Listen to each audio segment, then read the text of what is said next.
Good morning, everyone. Thank you for being with us. First of all, we want to express our great thanks to the Swiss government for facilitating this trade meeting here in Geneva. We had very productive talks, and I believe that the venue here on Lake Geneva added great equanimity to what was a very positive process. We have reached an agreement on a 90-day pause and substantially moved down the tariff levels. Both sides on the reciprocal tariffs will move their tariffs down 115%.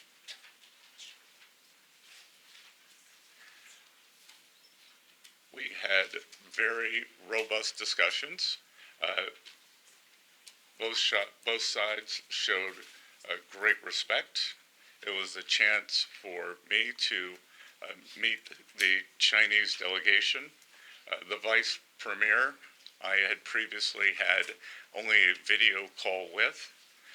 Ambassador Jameson was familiar with two of the other leaders on the delegation from his previous time. So there was very good personal interaction. Both countries represented their national interests very well. We concluded that we have shared interest, and we both have an interest in balanced trade. The U.S. will continue moving towards that. I will let Ambassador Jameson talk about the President's initiatives that began on a historic trade announcement on January 20th, which no other president has ever done, following to April 2nd, when we implemented the reciprocal tariffs. Thank you, Secretary, and I will echo your thanks to the Swiss government and Swiss officials for hosting us this weekend. The atmosphere was very conducive to discussions, and thanks to them, we were able to have very constructive and positive conversations with our Chinese counterparts, who clearly came to deal this week. The rapid nature that we were able to conduct and conclude these discussions is a testament to mutual understanding and mutual respect between the Chinese and U.S. sides. With respect to the U.S. Trade position, our interactions with China, and the agreement today, please keep in mind that the United States trade deficit has ballooned over the past several years, ending up at $1.2 trillion deficit in goods as of the end of last year, which was an approximately 42% increase over a few years prior, when there was an $850 billion trade deficit at the beginning of the Biden administration. So that is a rapid and expansive increase in the trade deficit. And our view is that this is driven in large part by non-reciprocal trade, among other things, and the result has been offshoring of manufacturing and other negative impacts on the U.S. economy. And so on January 20th, when the president was inaugurated, he released the America First trade policy, which was comprehensive and flagged that he and actually directed agencies, including the U.S. Trade Representative and others, to research this issue and to provide options, which we did, and the President elected to impose reciprocal tariffs on April 2 to address this national emergency of the trade deficit. There was a global baseline tariff accompanied by higher reciprocal tariffs for each country depending on the level and intensity of their trade surplus with the United States. In all of this, China was assigned a reciprocal tariff rate of 34%. China was the only country that chose to implement retaliation against the United States for this reciprocal tariff. All other countries, withheld and decided that they wanted to negotiate with the United States or simply not retaliate. And so we've been in detailed discussions with other countries for several weeks at this point. China, as you know, retaliated not only with tariffs but with disproportionate and asymmetrical non-tariff measures in order to maintain the effectiveness of the reciprocal tariff measures. The president increased our tariff rates to offset Chinese retaliation. And as you know, this escalated to a point where both sides had added 125% tariffs, and with the Chinese side, additional non-tariff measures amounting to an embargo in some senses on trade, an effective embargo, which of course was not a sustainable practice for either side. And so today, with this agreement, we come to agreement that that our reciprocal tariff rate will go down to 10% on the United States side, so it goes down 115%. We enter into a 90-day pause period for negotiations, which both the Chinese and the United States are very committed to, and the Chinese on their side also go down 115% to 10%, and they remove the countermeasures that they have in place. To be very clear, other measures that the United States has put in place in the past, whether it's tariff measures from 2018 or since, tariffs under other statutory authorities, tariffs related to fentanyl, those remain unchanged for now to the side. I'll just make one point, is that both the Chinese and the United States agreed to work constructively together on fentanyl, and there's a positive path forward there as well. Okay, great. So let's start with some questions. Just if I may make a few final remarks to give you framing and context. I think throughout the trade process, we have had a plan, we have a process in place, and now with the Chinese, after this weekend, we have a mechanism for continued talks. So, process, plan, and mechanism. I would say one of the big takeaways from this weekend, the United States will continue a strategic rebalancing in many areas that were exposed as supply chain weaknesses during COVID, whether it's medicines, whether it's semiconductors, steel, the other, we've identified 5 or 6 strategic industries and supply chain vulnerabilities, and we will continue moving toward U.S. independence or reliable supplies from allies on those. But the consensus from both delegations this weekend is neither side wants a decoupling. And what had occurred with these very high tariffs, as Ambassador Greer said, was the equivalent of an embargo, and neither side wants that. We do want trade. We want more balanced trade, and I think that both sides are committed to achieving that. We would like to see China open to more U.S. goods. We expect that as the negotiations proceed, that there will also be the possibility of purchase agreements to pull what is our largest bilateral trade deficit into balance. That has gotten out of balance, and much of this has happened through neglect over the past 4 years, as the previous administration did not engage on this issue. That was put forward to us by the Chinese, in fact, and we can see it in what happened to the Phase 1 agreement. We are only looking forward, and we look forward to very good discussions now that we have the mechanism created in Geneva this weekend for talks. Great. And with that, let's kick off questions. I'll start in the front row. Jenny Leonard, Bloomberg. Thank you so much. Going into these talks, the president posted on Truth Social that he believes an 80% tariff on China seems right. You obviously went down substantially more. How did you end up going to 30%? Was that the president pushing you, or the the Chinese not budging before you went down? And then secondly, you have a 90-day pause now, as you have with other countries. What specifically do you want to see in those 90 days? What kind of progress do you want to see in those 90 days and have agreed to by then to not ratchet up the tariffs? Because it is just a pause, right? Yes, so I'll, Tariffs then snap back basically if you don't have something agreed upon that is substantive. so the Chinese April 2nd number was 34, continues to be 34%. I'll let Ambassador Greer answer the first question.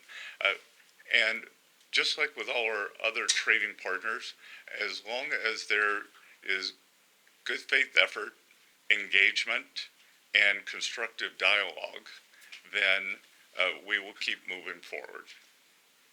I would just say, Jenny, with respect to, the president's message and ultimate rates, I mean, everything is a negotiation, right? And the president, he gives the Secretary of the Treasury and I and other members of the cabinet direction and advice on how to proceed. And we ended up at a result that is very good for the United States, very good for China as well. We retain our 10% global baseline tariff, which we have on other countries. We have, in addition to that, previous measures that we've retained, which have been, frankly, effective in reducing the U.S.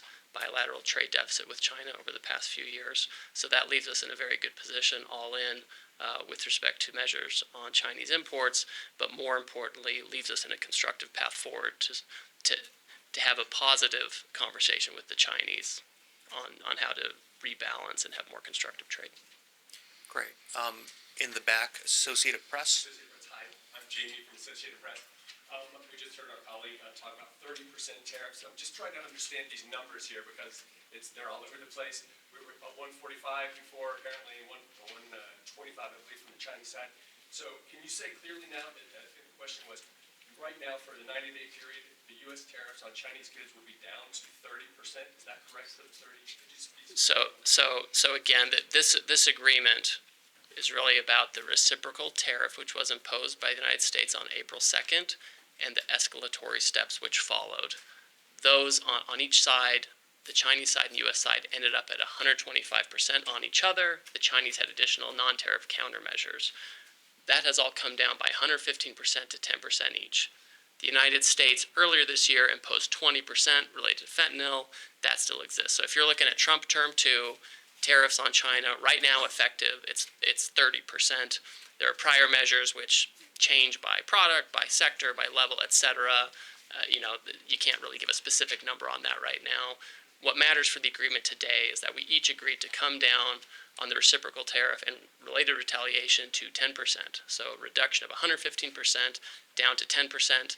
Fentanyl is on its own track, but on a very positive track where we're having very constructive conversations with our Chinese counterparts. And I would add a couple of things.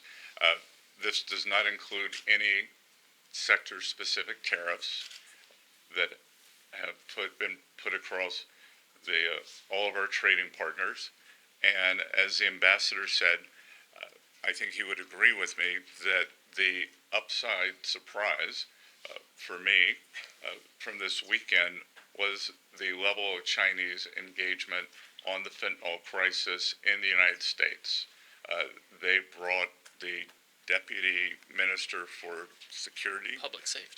Public Safety, who is not traditionally part of the trade team or the negotiating team, and he had a very robust and highly detailed discussion with someone from the U.S. National Security Team. Great. Next, John Huddy with Newsmax. Mr. Secretary, will there be any immediate impact that U.S. consumers will see from this? And what was the toughest part of the talks? The Chinese are, notorious for being very difficult negotiators. Was there any moment that you felt the talks could break down? And as far as the fentanyl, I'm sorry, I know there's 3 questions here, but what are the Chinese willing to do in terms of the fentanyl crisis? Did they make any promises or any agreements to combat fentanyl? Okay. Well, there's a lot to unpack there, so let me recap that. So you're asking U.S. consumers, the last one was fentanyl, and what was the second question? The toughest part of the negotiation. Well, I'll start there first. Both sides represented their national interest well, but we also concluded that we had shared interest and that neither side was interested in a decoupling. And again, a lot of back and forth on various differences in views on fair trade. We informed them, I had a discussion that trade deficits are a result of three things. One, terms of trade. Two, currency. And then three, the United States fiscal position. We informed them that Trump administration is working very hard on containing this out-of-control fiscal deficit that we inherited from the previous administration. Two, there was no discussion on currency. And one, it was on terms of trade. And on fentanyl, again, for the first time, there was engagement between two teams with detailed knowledge. And I think for the first time, the Chinese understood the magnitude of what is happening in the U.S. in 2018 in Buenos Aires. They did a good job of banning the actual fentanyl, but what we have seen is substantial interaction between bad Chinese actors and many North American drug dealers, especially Mexican cartels. Treasury has designated several of the Mexican cartels as foreign terrorist organizations. We made that clear to the Chinese. They were very receptive. As you may or may not know, the Chinese have very draconian measures for the sale of illicit narcotics in China, and we have asked them to be equally as draconian with the people who are poisoning Americans.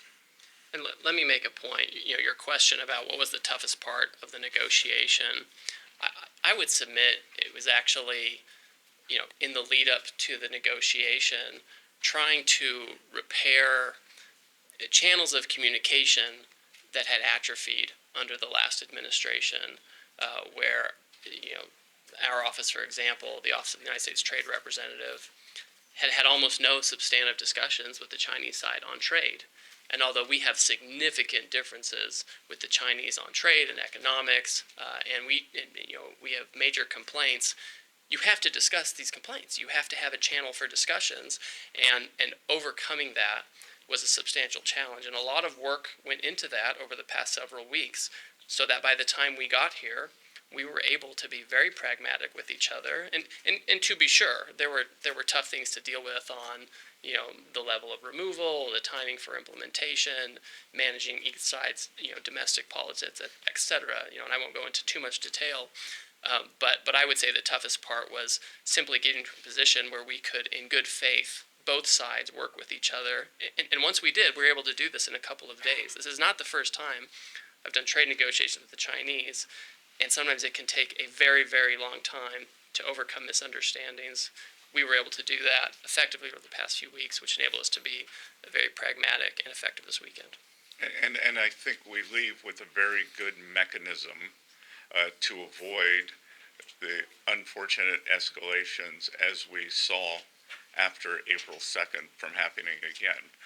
What had been very unusual about the relationship was that President Trump, Party Chairman Xi, they have a good relationship, but the nature of what has happened since April 2nd could have been avoided if we had had this kind of mechanism in place.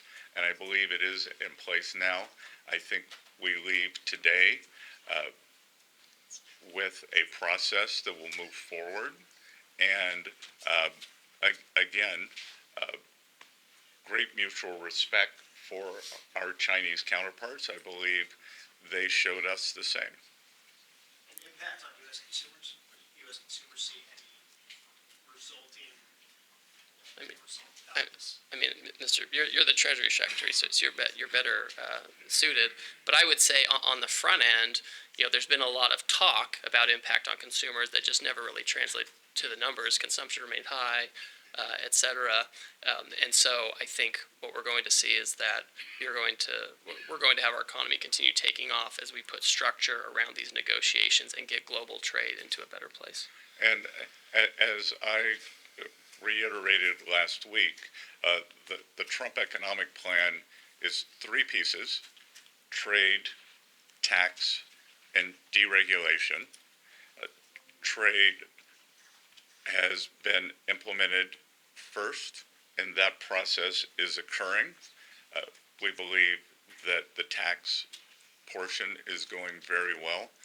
Speaker Johnson, Leader Thune, who I am in constant contact with, believes that midsummer we will pass, as the president likes to call it, his one big beautiful bill, and we believe that that will provide substantial relief for American households. And then deregulation, a hidden and pernicious tax on American households, is regulation. We believe that the last administration added several $1,000s a year to American families' cost, and that we will be not only cutting those rolling that back, but cutting those substantially. Great, thanks. I think we have time for about maybe 2 or 3 more questions. The most, I'm sorry, ma'am, name and outlet, please. Yeah, it's Intercon, BBC. It's very heartening what you're telling us. I'm wondering whether you think it might have been a better idea to start at this point of negotiation rather than start with a big list of tariffs and all the global turmoil that caused and the fear, frankly, in some countries around the world. How about, do you think in hindsight might have been better to reach out and say, we want to talk to you guys about this?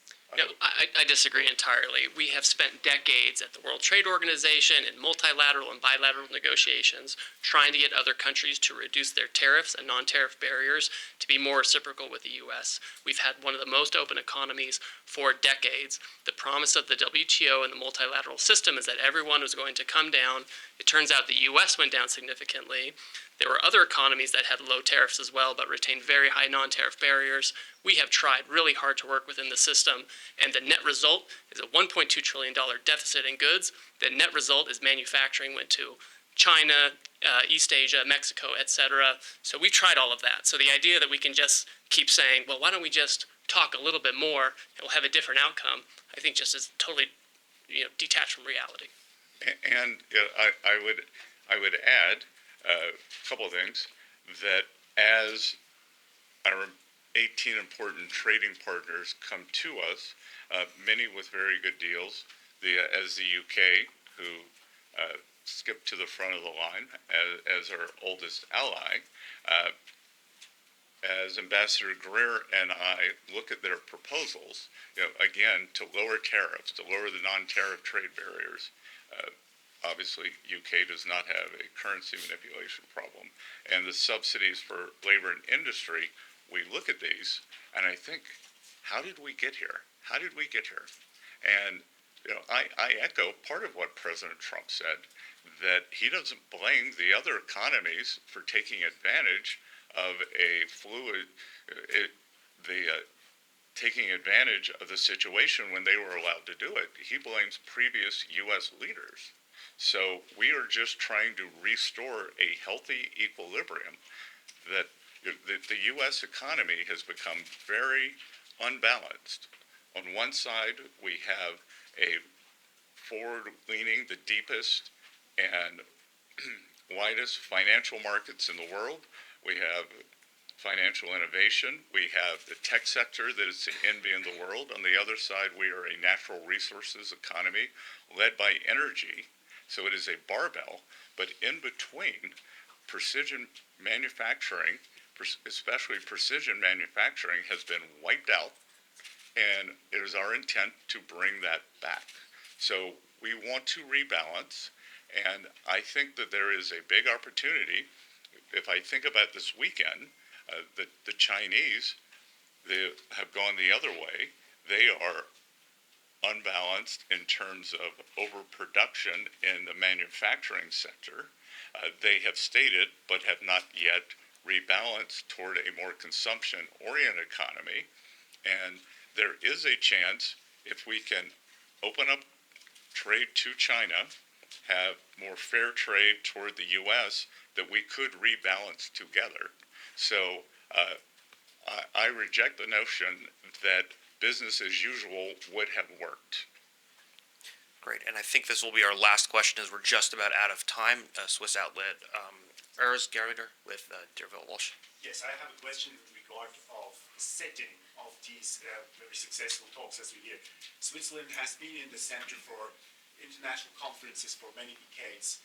In recent times, we've been under tremendous pressure. The ambassador of Joe Biden to Switzerland called Switzerland the hole in the donut.